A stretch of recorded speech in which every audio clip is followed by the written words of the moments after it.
Assalamualaikum warahmatullahi wabarakatuh. A'udzubillahi minasyaitonir rajim. Bismillahirrahmanirrahim. Alhamdulillahilladzi hadana li hada wa ma kunna linahtadiya laula an hadanallah. Asyhadu an la ilaha illallah wa la syarikalah wa asyhadu anna Muhammadan abduhu wa rasuluhu la nabiyya ba'dah. A'udzubillahi minasyaitonir rajim. Bismillahirrahmanirrahim. Ya ayyuhalladzina amanu taqullaha wa kunu ma'as-shadiqin. Amma ba'd.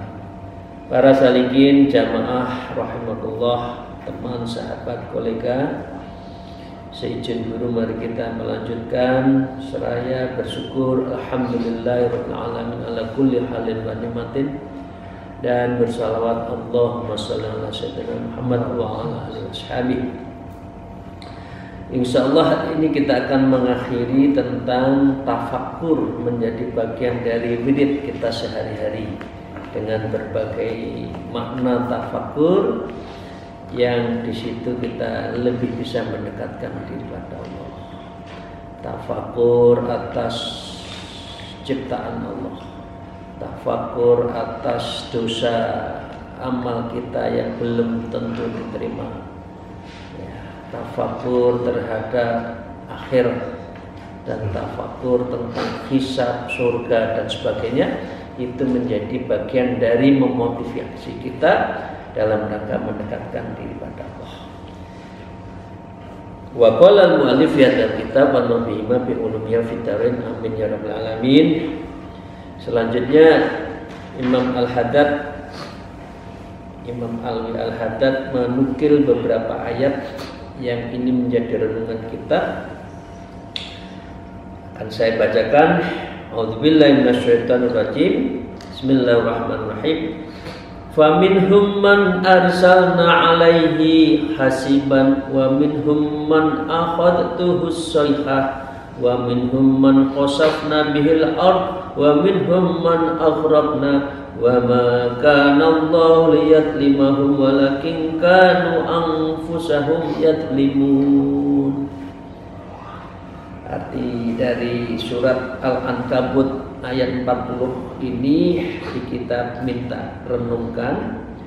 Masing-masing mereka kami siksa disebabkan dosanya di muka bumi, maka di antara mereka ada yang kami timpakan kepadanya hujan batu kerikil, dan di antaranya ada yang tertimpa suara gemuruh dan halilintar yang mengguntur.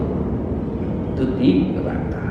Dan di antara mereka ada yang kami benamkan ke dalam bumi, dan di antara mereka ada yang kami tenggelamkan, dan Allah sekali-kali tidak hendak menganiaya mereka. Mereka mendapatkan seperti itu karena akan tetapi merekalah yang menganiaya diri mereka sendiri ketika masih ada waktu. Jadi waktunya untuk nyantai, waktunya untuk maksiat, waktunya untuk urusan dunia belaka, dan dia tidak pernah mendekatkan diri pada Allah. Wa qala Allah Ta'ala al-munafiquna wal munafiqatu ba'dhum min ba'din ya'muruna bil munkar wa yanhauna 'anil ma'ruf. Orang-orang seperti ini yang dibenamkan, dihajar, disiksa, disambar petir di neraka tadi, ini adalah al-munafiquna wal munafiqat, diumpamakan adalah bagi orang yang munafik laki dan perempuan, dan mereka antara mereka itu selalu menyuruh perbuatan yang mungkar dan melarang yang ma'ruf. Ojo pengajian, ngapain pengajian? Ini lo ono bioskop, ndak usah ikut majelis taklim, ayo kita jalan-jalan ke mall. Lah ini orang munafik, dan ini orang ini akan mendapatkan balasannya. Kita bacakan ayat tadi ayat yang sebelumnya, ayat Al-Ankabut. Kalau yang saya baca barusan itu adalah surat At-Taubah. Jadi kalau ngajak yang baik. Ta'awanu 'alal birri wat taqwa wa ta'awanu 'alal ismi wal 'udwan. Dan sampai Allah berfirman, wa la'anahumullah wa lahum adzabun muqim. Dan Allah melaknati mereka itu dengan azab yang kekal, yang kita siapa saja tidak akan pernah mampu mendapatkan azab nanti di yaumil akhir yang kekal itu. Jadi dengan demikian mari kita kulaan amal hasanah, jangan kulakan dengan belanja maksiat yang akan menjadi kayu bakar buat kita.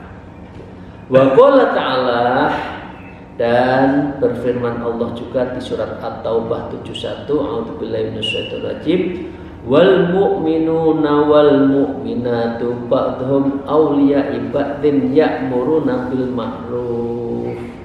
Tetapi bagi orang yang mukmin laki dan orang mukmin perempuan, panjenengan insyaallah kita semua adalah mereka yang menjadi penolong di antara penolong yang lain. Artinya panjenengan sedanten bisa saling menolong, kita bisa mensafaati, menolong artinya itu. Kalau syafatul uzma dari Rasulullah.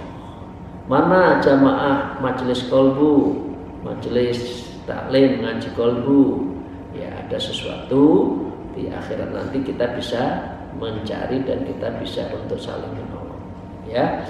Dan mereka orang seperti ini, mukmin laki dan perempuan, ya'muruna bil ma'ruf, selalu mengerjakan yang ma'ruf, mengajak yang ma'ruf. Wa ridwanun minallahi akbar, dzalika huwal fawzul adzim. Dan orang seperti ini, mukmin yang mengajak kebaikan, mukmin yang amal ibadahnya bagus, yang terus-menerus mendekatkan diri kepada Allah adalah ridwanun. Orang ini akan mendapatkan keridhaan Allah, dan itu Allahu Akbar, itu sangat besar sekali. Dzalika huwal fawzul adzim, dan inilah akan mendapatkan keberuntungan yang sangat besar.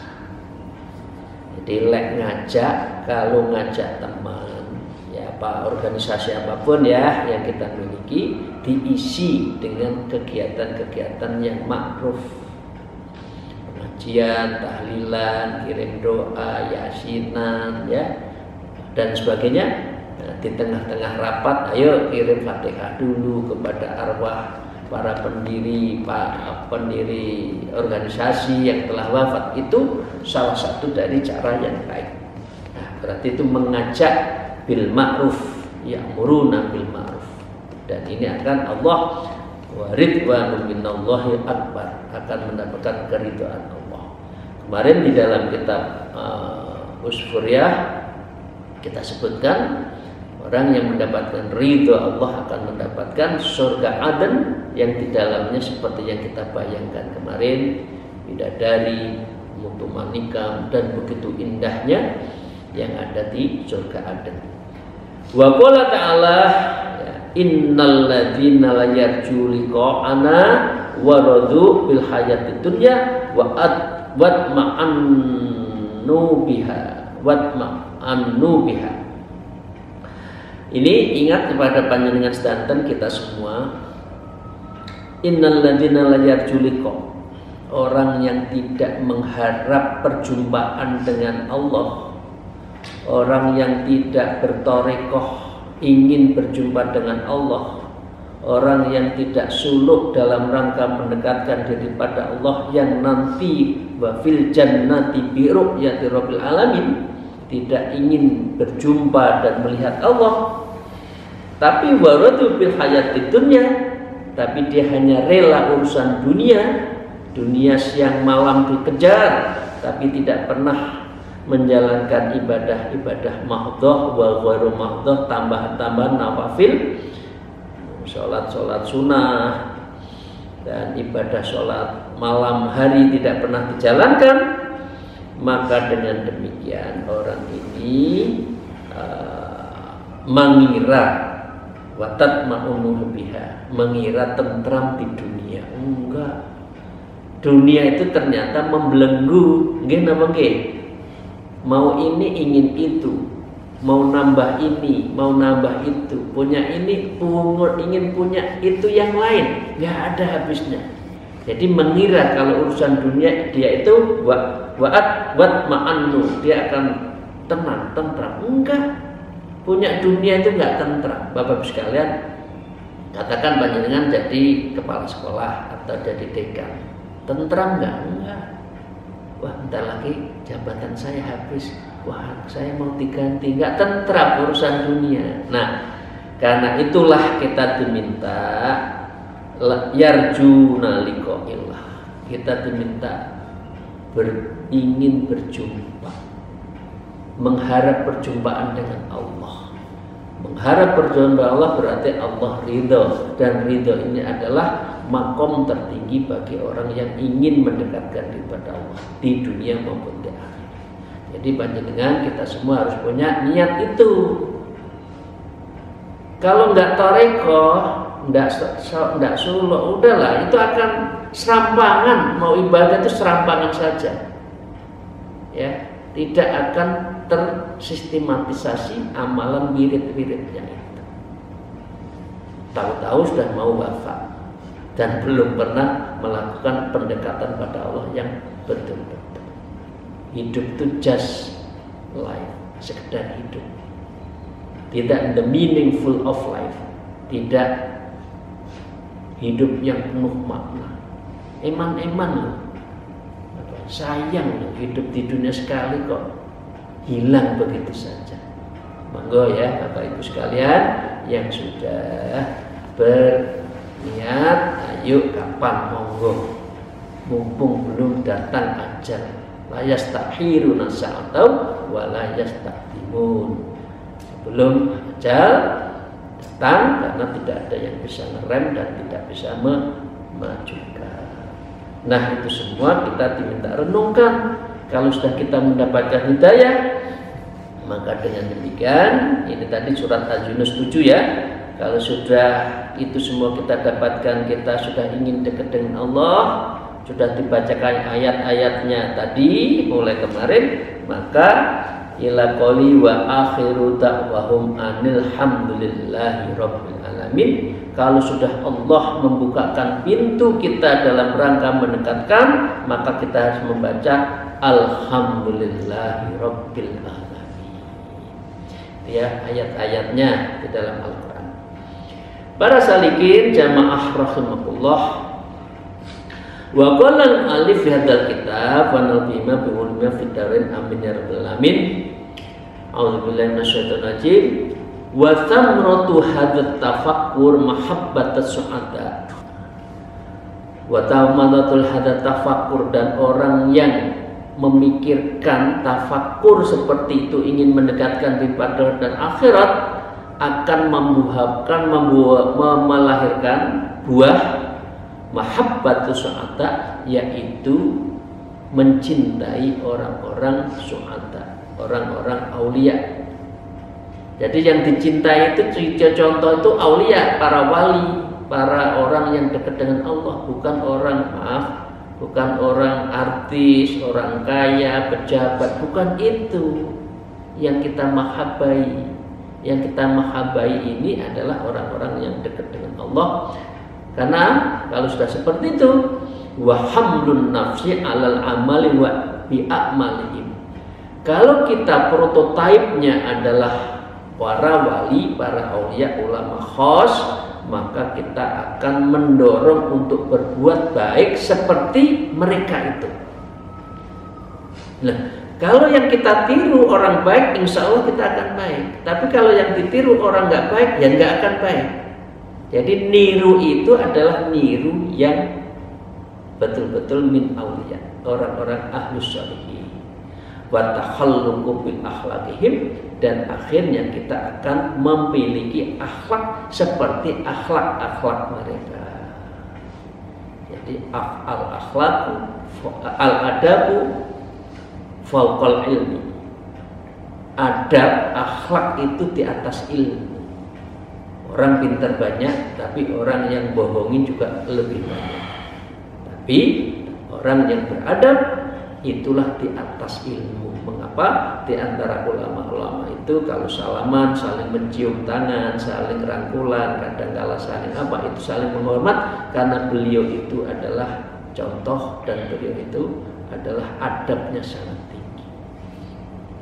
Wa in dhahabna nattabi'a majaril fikr, dan jika itu semua kita telusuri, maka kita menjadikan objek-objek majaril fikr tadi, fikir tafakur yang modelnya banyak tadi, khoratnya an maksudina minal ibjar, maka kita akan keluar dari tujuan, yaitu kita akan tidak hanya urusan dunia, tapi kita menuju akhirat, ya.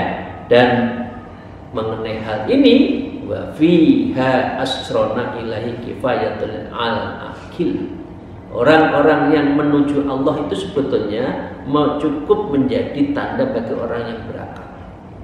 Bapak sekalian, kita pasti satu gelas penuh ya, maaf bukan satu gelas kurang ya, sak sendok. Jadi akal kita penuh ya, bukan orang yang nggak genep lah, bukan.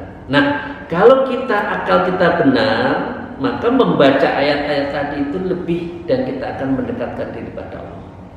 Tapi kalau kok kita lari, berarti akal kita lagi sedang salah. Akal kita mempunyai nafsun natikoh, karena tidak dibimbing oleh hati, tapi yang membimbing adalah nafsu. Itulah Bapak sekalian ya, ada nafsu, ada hati. Kita harus menempatkan al-qalbun kal malik.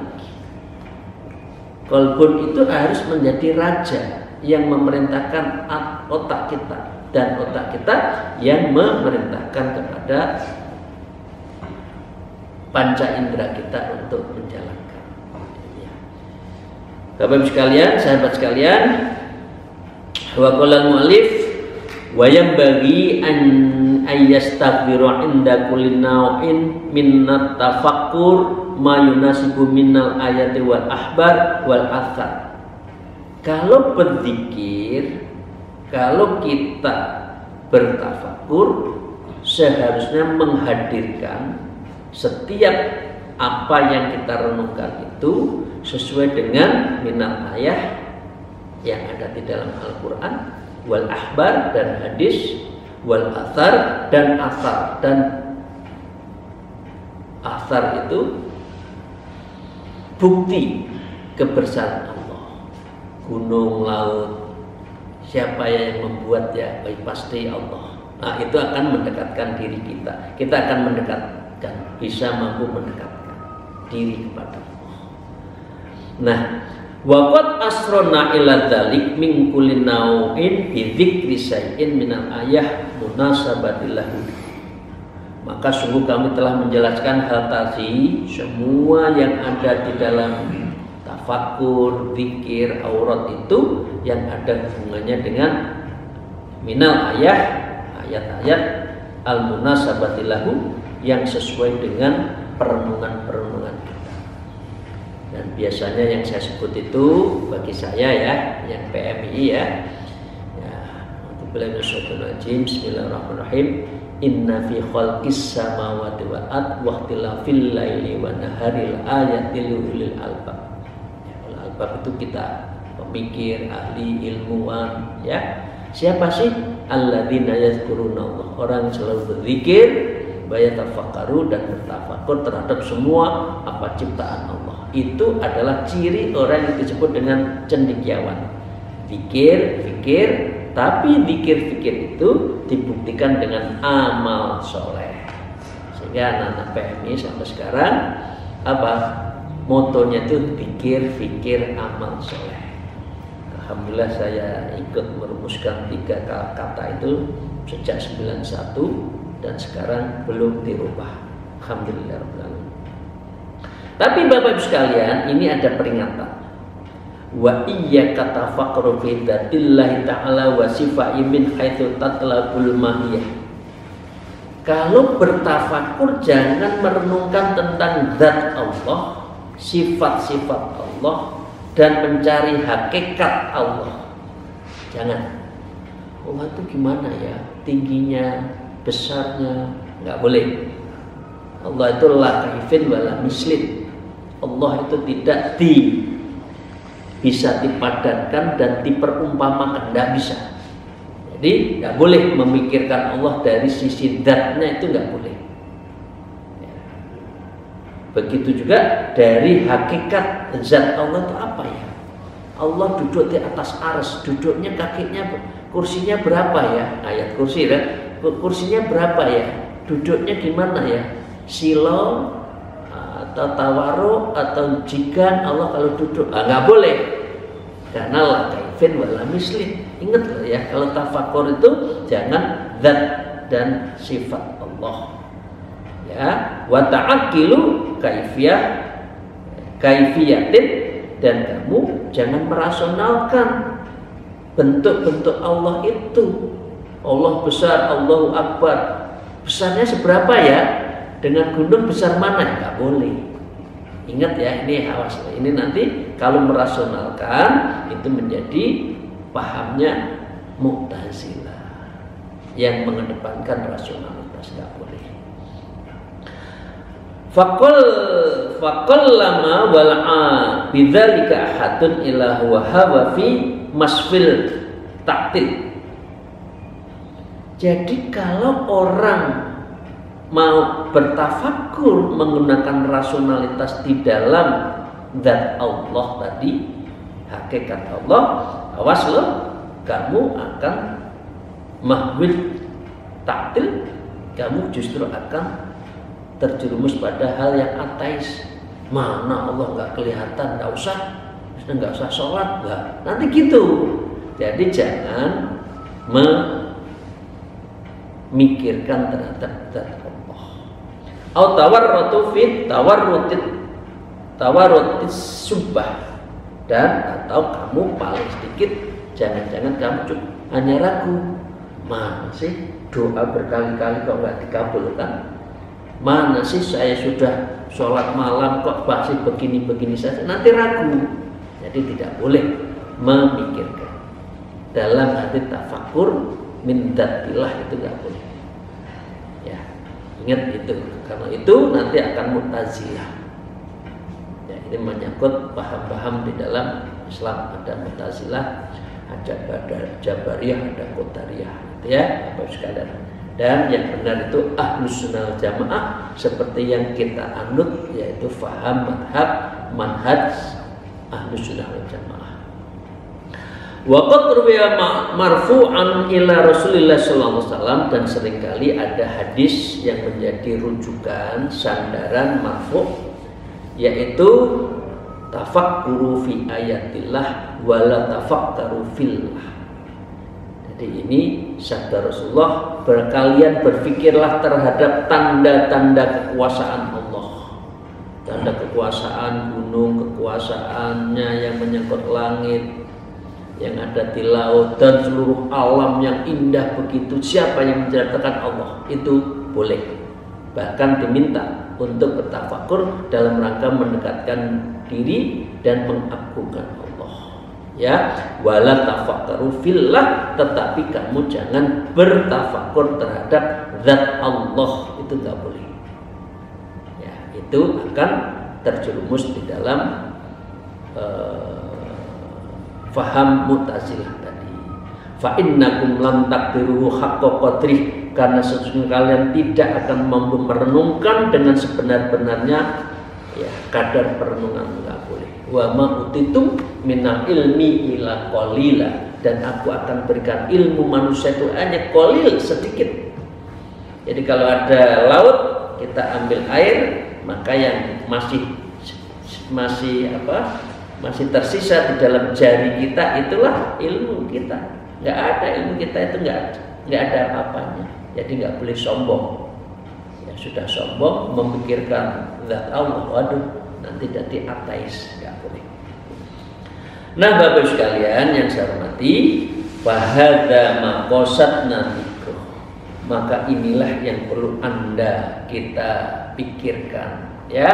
Apa? Min adabi hadhil wattaifi wa maqsudil aurat. Yang baik yang Anda dan kita lakukan adalah min adabi hadhil wattaif, berupa aktivitas rutin, etika, ya itu aja rutin, etika ada, ya. Wa maqsudil aurat, dan tujuan-tujuan wirid kita itu yang harus dilakukan. Jadi jangan berpikir terhadap zat Allah, ya, hakikat nanti disimulasikan cara fisik nggak boleh, tetapi kita diminta lebih baik udah wirid yang ada kita jalani, ya, aktivitas yang beradab beretika seharian kita itu yang kita pegang, ya. Wa ruhuha innama wal huduru ma'allah fiha, karena sesungguhnya dengan menjalankan seperti ini, zikir aurat, zikir pagi, zikir siang, zikir sambil kerja, zikir di jalan, zikir tengah sholat, zikir ba'da sholat qobliyah, zikir malam-malam hari, itu adalah ruhuha, yang semuanya ruhnya itu sama saja sesungguhnya wa huduru ma'allah fiha. Ini sama saja kita sudah hudur dengan Allah, kita sudah hadir, tatakalam wa mujallasah ma'allah, itu sudah menunjukkan kita dekat dengan Allah. Itu aja, ya.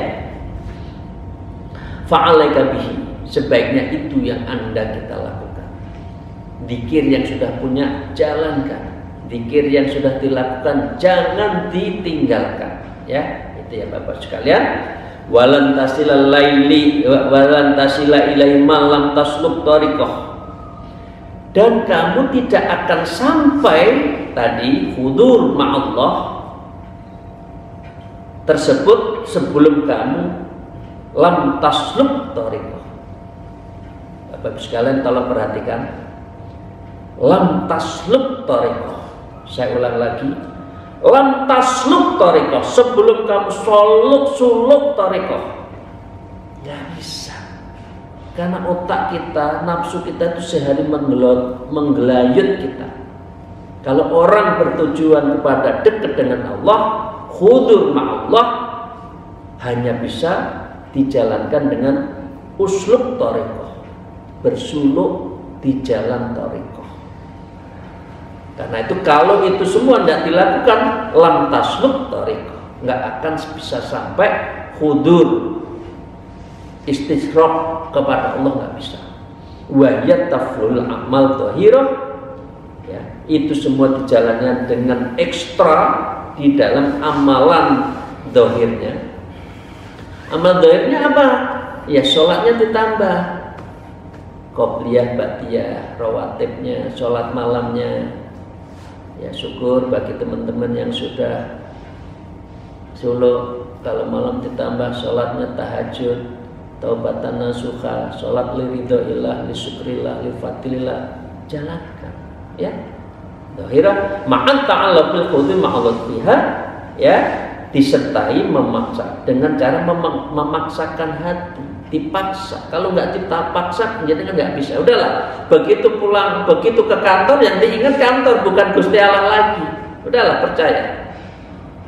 Begitu lepas dari sholat, nanti tidak punya zikir aurat yang rutin, yang dipikirkan urusan dunia lagi. Itu udah itu rumus manusia. Memang harus digujer, bahasa Jawa itu gujer. Tahu Bapak sekalian yang ditulungan digujer, diikat. Nafsu itu harus diikat. Kalau nggak diikat nanti ngobrol jadi kuda Troya yang menghancurkan kita.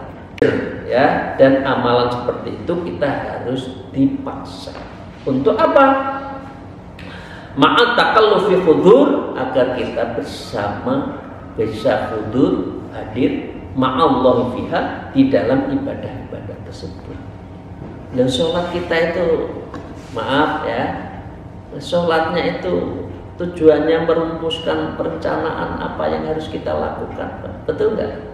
Sholat Allahu Akbar jangan ingat macam-macam. Begitu assalamualaikum pelencing, sudah menjalankan yang sedang direncanakan di dalam sholat tadi. Ini sholat atau rapat ini?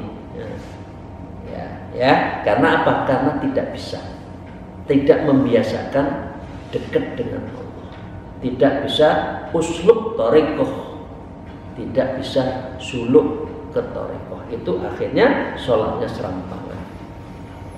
Fa in badabta ala hadhi wasiyatka anwarul qurub qalbi. Ya. Kalau Anda kita sudah rutin membiasakan amalan-amalan tadi, maka akan menyelubungi dirimu, ya, apa wasiyatka anwarul qulub, yaitu cahaya hati kita taqarrub kepada Allah. Ada rasa nikmat. Bukan berarti orang jalan di sini bersinar dadanya busan, bukan. Artinya kita tenang, jalan dibimbing oleh ilham, itu karena kebiasaan kita adalah khudu di dalam sholat dan ibadah-ibadah kita, sehingga disebutkan di sini adalah anwarul qulub. Jadi anwar, cahaya yang kita kurbun, mendekatkan diri pada Allah.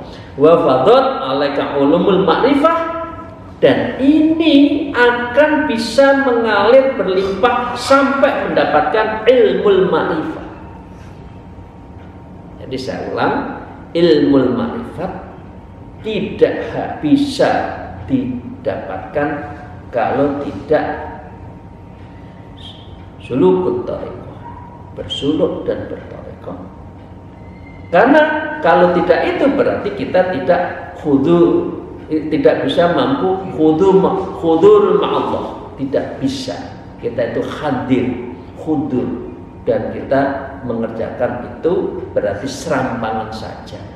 Jadi saya ulang ya, 1 suluk thariqah, 2 mengakibatkan khudur ma'allah, 3 mendapatkan al-ma'rifatullah, ma'rifat pada Allah. Indah ya. Tapi jarang orang seperti ini, jarang, karena belum mau suluk, belum mau berthariqah. Angel wis angel. Guyonannya seperti itu. Nah, 1 paragraf lagi ya. Ini kayaknya nggak selesai juga ya, tapi bisa selesaikan di Kamis depan. 1 kalimat lagi. Nah, dengan demikian fa inda dzalika yuqbilu qalbuka 'alallahi bi kulliyati, maka ketika itulah hatimu mampu yuqbilu qalbuka, hatimu mampu menghadapkan Allah bi kulliyatin, segala sesuatu hidup kita itu tertuju pada Allah. Apa? Ini muqarrabahnya apa? Ma'iyah. Jadi ma'iyah dan af'al. Ya, seluruh perbuatan kita itu tertuju pada Allah. Kerja ya Allah, bicara Allah, diam Allah, zikir Allah, semuanya tertuju pada Allah. Ya, wa basirul huduri ma'allah subhanahu, dan basirah kita akan hadir juga dengan Allah. Mata hati kita tertuju pada Allah. Sajiyatallahu wa khulqan rasihan, sehingga watak kita menjadi santun, etik kita menjadi andap asar dan mengakar kuat. Wa khulqan rasihan, jadi adab dan etika kita, watak kita itu kuat, berhunjam, mengakar kuat, tertuju pada Allah. Jadi kita bisa ukur Bapak sekalian, kalau kita biasa-biasa dalam hidup, nggak ngaji biasa, nggak sholat biasa, malam biasa, nggak punya wirid biasa, berarti ini agar kita lemah. Ya, itu aja. Ya, dengan introspeksi, kita introspeksi sendiri. Kalau lagi nganggur kok diam guyon, kosong hatinya. Kalau kerja hatinya Allah, berarti hatinya the meaningful ma Allah. Itu berarti hati kita penuh. Kok banyak guyon, berarti ghaflah. Nah, Kalau hati kita sedih tidak baca Quran, sedih aku sudah punya baru senggolan dengan perempuan misalkan, kok biasa tidak cepat ambil wudhu lagi, nah itu berarti hatinya sudah kosong. Tapi kalau sudah kita itu istighol af'al, jadi kita sudah apa ya, istighol itu menyibukkan diri ya, perbuatan kita itu dan hanya terhadap Allah, nah itu sudah tanda-tanda ma'rifatullah. Batal wudhu, sedih baca Quran, nganggur baca Quran, ambil Quran, itu tanda Anda kita dekat dengan Allah. Kalau tidak, ya nyantai, nggak punya wudhu, nggak punya baca Quran, nganggur masih guyonan, ya misalkan, itu berarti masih kosong. Tandanya adalah kalau kita hudur fi kulli waqtin sa'atin wa halin, ya. Kalau setiap waktu, hari, waktu, tempat, situasi kok kita tertuju pada Allah, zikir, jangan lupa kemana-mana bawa tasbih, itu bertanda kita insya Allah mulai dekat dengan Allah. Amin amin. Moga-moga Bapak kita semua, saya selalu menjaga untuk selalu berupaya dekat dengan Allah. Muqarraba ilallah. Ya. Selain akhirnya mendapatkan muraqabah minallah. Muqarraba itu adalah qarib, dekat. Kalau muraqabah itu berarti Allah merangkul, merengkuh kepada kita. Amin ya rabbal alamin. Akhirul kalam, alaikum wallahul muwaffiq ila aqwamit thariq. Wassalamualaikum warahmatullahi wabarakatuh.